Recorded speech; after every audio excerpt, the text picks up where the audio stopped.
What's up, everybody? It's your favorite cousin's favorite nerd. Today we are looking at Play Arts Kai DC variant Supergirl, and she's a pretty solid unit. We're going to talk about her accessories first, which she has plenty of. She comes with the standard issue Play Arts base, which I advise using, and I know some people are against it, but I like them. I have a video tutorial about how to put them together if you don't already know. She comes with these pieces, which is a bit of a stand, right? And then on top of that, you plug this ball joint into this, and it kind of has this effect, very comic booky. It's not really my thing. I guess it's cool they included it. I would have probably preferred something else. But if you're into that sort of a thing as a display piece, I'm not. I would rather play it more straight than play it like a panel from a comic book, but it is there. It's well done. I mean, it's like this softer translucent plastic. The thum is, you know, you got shading from orange to yellow and then back to orange. It's nicely done. It's just not my cup of tea. She comes with an array of hands on her. Though when I had it open, she had like the two posing hands, and then she has two fists for each side, which is nice. Sometimes Play Arts doesn't include a fist on each side, which just limits your options. Nice gold and blue metallic paint with a copper undertone, and then the flesh tone. It's all pretty squared away. Even the nail bed is painted, which is nice. And then same for the opposite fist.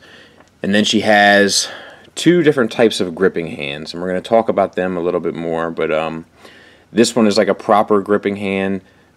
Detail-wise, it's pretty much the same as the fist that was just described. And then this is the open gripping hand with a peg. Now what that's used for is this sword. And you know I like to overpronounce the W. Which is nice. I have a couple little imperfections down there at the bottom that kind of bother me. It will be against her body, so you won't notice it as much. The print is on this side, which is like not very Play Artsy. I would have preferred it to be on the side that's gonna not be seen. I guess they have one there, but I don't know why they didn't put the other one on that side either. Silver paint, gold paint, red metallic paint, so we're all pretty clean. The shading and so forth on the sword itself is brilliant, absolutely brilliant. But you have this one hand here that will plug in to any one of these plugs. So like this plugs into her belt, and I'll have some pictures at the end to show you that, but it's like a softer plastic here, and then she can like have like one hand on the sword. And then she has a gripping hand, which, let's see if this doesn't make a monkey out of me. Holds it perfect. Now we will apply it. I'll show it to you later on, just to see if the weight can be held by her, but pretty cool accessories and good use of the pegs and so forth. And you're not really losing anything with the posing hand because she comes with two additional posing hands, so that's nice. Oh, real quick, I almost forgot the most important part of the sword, which is the sword itself, which comes out of the sheath. Nice, from kind of this dark bluish gray down here at the bottom up to like this darker gray with this lighter silver in between. Very nice. Very nice.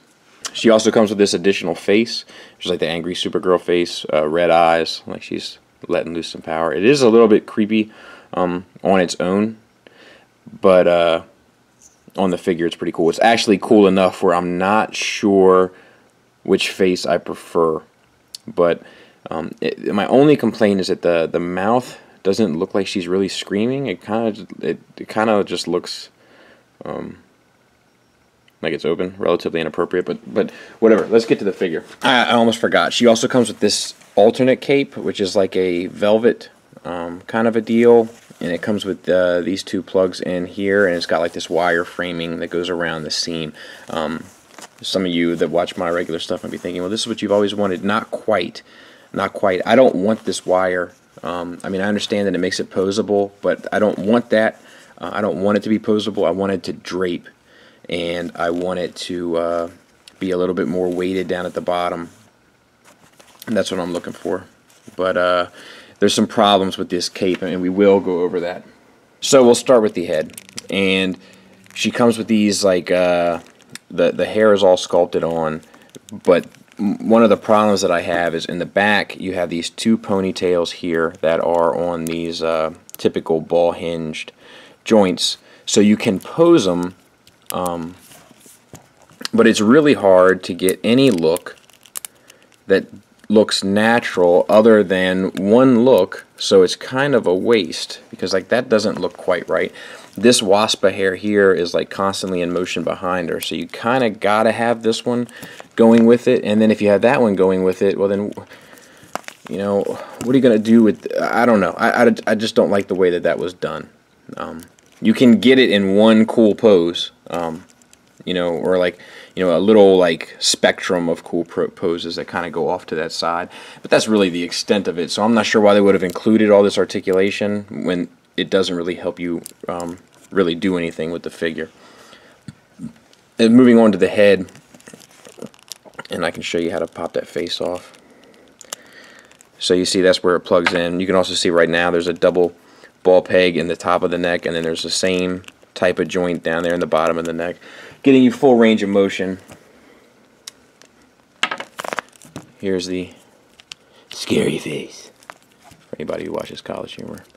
And then that plugs in, and that's cool. You know, that's a cool look. I do like that. So we'll move on down the figure. Nice chrome S on her chest and the gold behind it. Nice chrome blue paint throughout. All of that, all the line work there is all sculpted.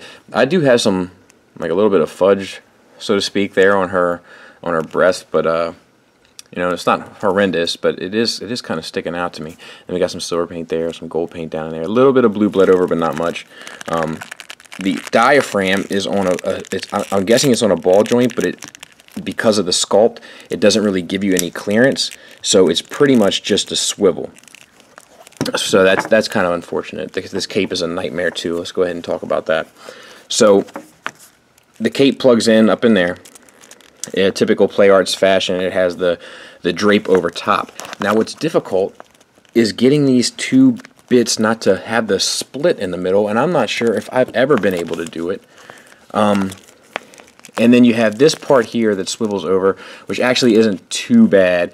It's not as bad as the Arkham Origins Batman, and then it's the same on the other side, but this one does kind of look goofy when you start to bend it, so I'm not sure why they would even include it as an option. It should have just been left there, and I don't think you would have had any complaints. And I would have rather it have been one piece, or at least been thicker at the top, because these two pieces, they don't really want to connect, so you always have this gap in the middle of her cape, which is just it's honestly just poorly designed. Let's take these out. The cape itself is red. It's hard to show up on camera, but it is brilliant, and it is washed numerous times with a darker red, and it does look nice.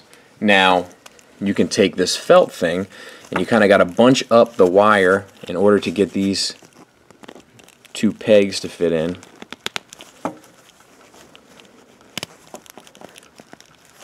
And that looks better, but then it's like, I don't know, let me back out a little bit. It's hard to get this to look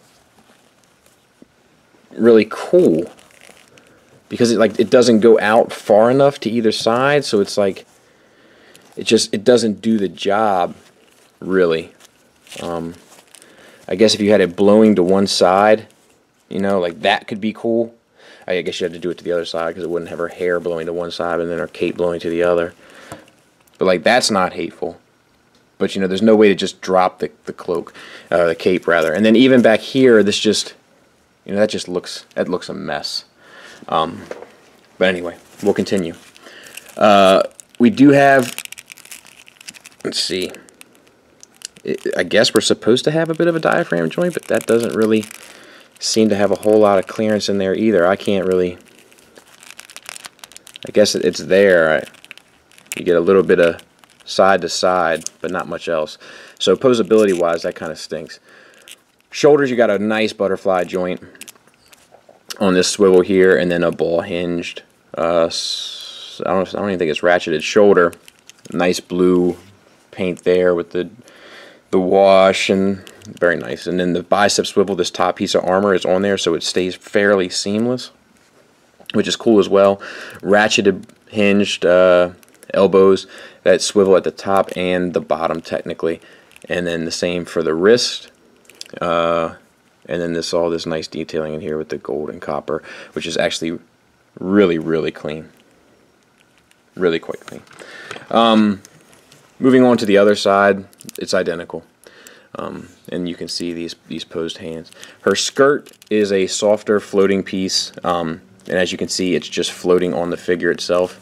It does over-sexualize her back a bit because it's quite low riding.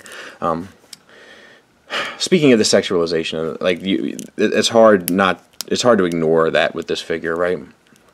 And you know, that's kind of a mixed bag for me. Ooh, I like her skirt. Oh yeah, I can buy you one if you want. I can get you one. I'll make you one if you want. I like her outfit. Heathen. Never wear. No, this will get you nowhere in life. Do you understand? Never put anything like that remotely close to you, ever, okay? But moving right along, we got the blue to white kind of paint there, and the plastic's all soft enough where you're going to be able to get your poses out of her with, you know, no issue whatsoever. You know, I have a lot of like scuff marks and stuff on mine, but whatever. It's not hateful, but it's just not what I expect. And then let's see, I felt like there was something else I wanted to mention in here. So there's where the holster is underneath, and you just take her sword, and you plug it in, right? And then you can take this hand, you know, and you kind of manipulate it so that she can hold it. You see what I'm saying?